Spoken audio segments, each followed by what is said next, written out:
Assalamualaikum warahmatullahi wabarakatuh. Halo, apa kabar teman-teman semuanya? Hari ini saya sedang berada di salah satu lokasi atau makam religi yang berada di Kediri, Jawa Timur. Siapa lagi kalau bukan makam beliau Syekh Al-Wasil Samsudin. Kita tahu beliau merupakan salah satu tokoh yang menyebarkan agama Islam di wilayah Kediri jauh sebelum adanya Wali Songo. Hari ini kami akan mengajak Anda untuk menelusuri sejarah tempat ini serta cerita hidup dari beliau. Mari ikuti terus perjalanan kami.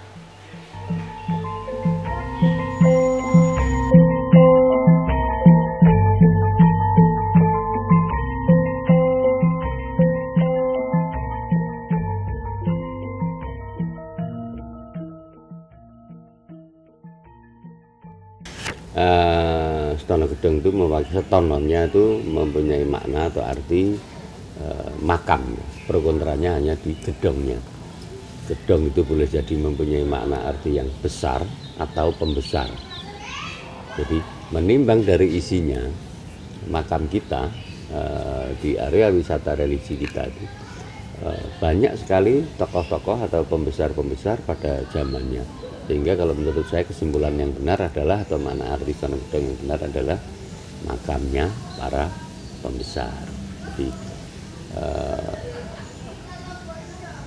apakah kan kesannya begitu lucu ya, masuk nama kelurahan kok makam yang besar. Nah, tentu ya menimbang dari itu berarti dulu makamnya daripada nama desanya. Jadi Stono Gedong mempunyai arti adalah makamnya para pembesar. Kalau menurut saya Syekh Wasil itu seorang wali sepuh yang masuk ke tanah Jawa khususnya Kediri pada abad 11 nggih, sejaman dengan kerajaan Pamenang Kediri, Sri Haji Jayabaya, raja terakhir Kediri. Itu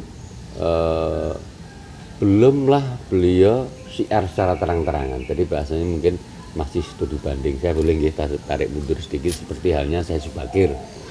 Syekh Subakir sebetulnya dia masuk ke sini ada beberapa kali, mungkin ada 3 kali. Pertama dia melihat lokasi, terus melihat apa yang harus dilakukan, dan akhirnya yang terakhir beliau datang dengan bahasanya merangket golongan-golongan hitam atau golongan jin atau golongan-golongan yang penganut sebelah yang dianggap mengganggu orang beragama atau beribadah pengertiannya. Sampai akhirnya beliau menancapkan tumbal di Gunung Tidar gitu, atau dengan perjanjian apapun yang namanya.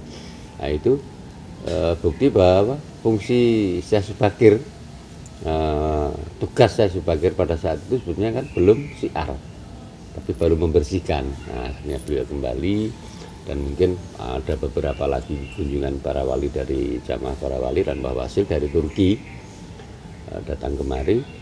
Bahasanya tetap beliau studi banding.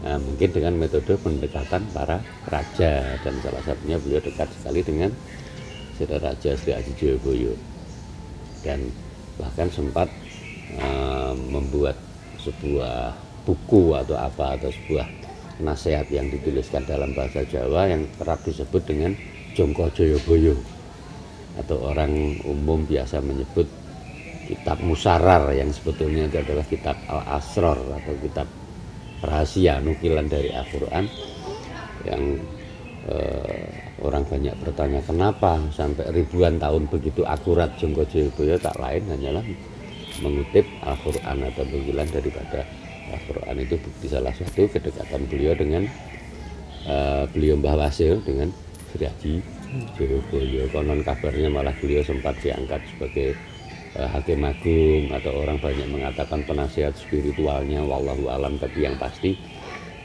beliau sejaman dan dimunculkan itu. Jadi kalau menurut saya syiarnya belum terang-terangan seperti halnya Wali Songo. Dan kenapa Mbah Wasil bisa sampai di Stono Gedong? Nah itulah mungkin sebuah pertanyaannya di situ ya. Jadi Allah tidak akan mungkin menanam walinya di tanah yang kotor atau di comberan ya. Jadi intinya tentulah di tanah pilihan. Nah, sebelum Mbah Wasil di sini ada sebuah candi. Nah, kita pas ini duduk di atas sebuah candi Batur.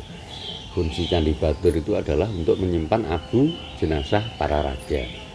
Berarti kan kuburan dong itu, kuburan namanya. Nah, makam itu kan setelah adanya Islam. Nah, disitulah diteruskan Mbah Wasil dan akhirnya diteruskan oleh para wali-wali Sunan, dan bahkan ada beberapa atau salah satu raja yang juga dimakamkan di sini.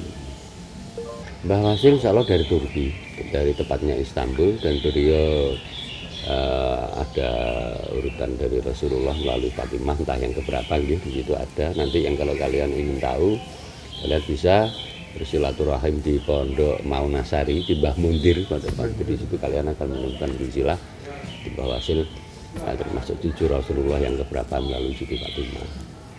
Jadi beliau dari Turki. Turki memang kalau menurut peta besar, Turki memang jamaahnya Utsmani, tapi karena beliau Syekh Wasil dari Ali, maka menjadikan sebuah prioritas dari jamaah wali utusan ke tanah Jawa. Nah, begini simpelnya, mungkin begini, memang belum banyak dikenal orang dengan sebutan Mbah Wasil. Beliau Mbah Wasil mempunyai nama asli Sayyid Sulaiman Samsudzain Ali, dan kenapa di situ disebut juga Pangeran Mekah, mungkin pada beliau candi ini sempat digunakan sebagai sarana prasarana untuk ngumpul atau berwasilah, bertutur sapa, sehingga juga disebut Mbah Wasil. Dan akhirnya mungkin ada pertanyaan, Mbah, agamamu itu kondito. Nah, mungkin secara simpelnya dari Mekah lah, mungkin beliau juga secara fisik atau apa berbeda dengan yang lainnya, makanya beliau juga disebut Pangeran Mekah. Tadi saya jelaskan, Allah tidak akan mungkin menanam walinya di tanah comberan atau tanah yang kotor, tentulah di tanah pilihan. Menimbang di sini ada wali sepuh, tentunya akan diikuti oleh yang lain, sehingga di sini menjadi sebuah kompleks pemakaman yang banyak sekali makam-makam wali aulia atau wali-wali sepuh, sampai ada salah satunya beberapa raja juga yang sampai sekarang pun itu menjadi tanah makam pilihan, dianggap tanah makam keramat. Di sini Pesarian Agung Keramat, bahasa orang umumnya demikian. Dan makam kita itu sampai tahun 80-an, jadi tahun modern itu menjadi makam khusus daerah biru. Jadi orang awam, masyarakat setempat pun kalau tidak membawa surat kekancingan dari keraton tidak boleh dimakamkan di sini. Nah, sampai akhirnya berkembang menjadi wisata, kawasan wisata religi sampai sekarang. Dan moto wisatanya Mbah Wasil. Jadi makam kita sekaligus wisata religi kita sekaligus menjadi cagar budaya. Jadi di bawah naungan BPCB Trauulan, Balai Pelestari Cagar Budaya Provinsi Jawa Timur, kantornya di Trauulan, Jalan Majapahit. Sebenarnya tidak banyak itu tadi, memang sebetulnya memang belum siar tadi.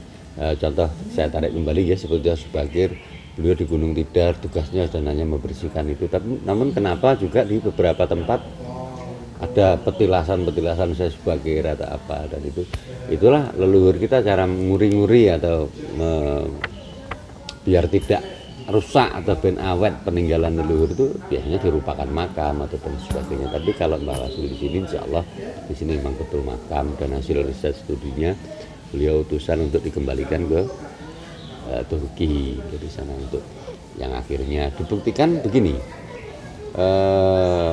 Saya tarik ke depan dengan Wali Songo, bahwa saya 1100, Wali Songo 1400 berapa, itu dibuktikan apa dasar hukum Wali Songo membentuk sebuah tim. Dasar hukumnya tentulah dari studi banding wali-wali sepuh seperti hanya saya Subagir atau Mbah Wasil tersebut. Nah, dibuktikan dengan Sunan Giri menjadi raja, terus persilangan dengan putra-putra raja, itu kan sebuah politik atau sistem untuk memudahkan siar. Nah, terus dari kerja mereka, sistem mereka, Sunan Bonang, Sunan Muria, mungkin dengan gamelan, dengan wayang, kan ngeten itu untuk pendekatan. Terus Kalijogo itu lebih pada lapisan paling bawah, jadi dia harus berbenturan dengan sebuah kesyirikan yang sangat kuat, dengan urusan dengan goib atau yang kabarnya pintu-pintu goib yang belum ditutup. Itu menjadi tugas para wali. Di dasar hukum untuk tim 9 adalah studi banding. Kan nggak mungkin kita langsung ayo bentuk tim 9, dasar hukumnya apa kan. Nah, itu kalau menurut saya ilmiahnya demikian. Itu bisa nanti untuk kajian di depan.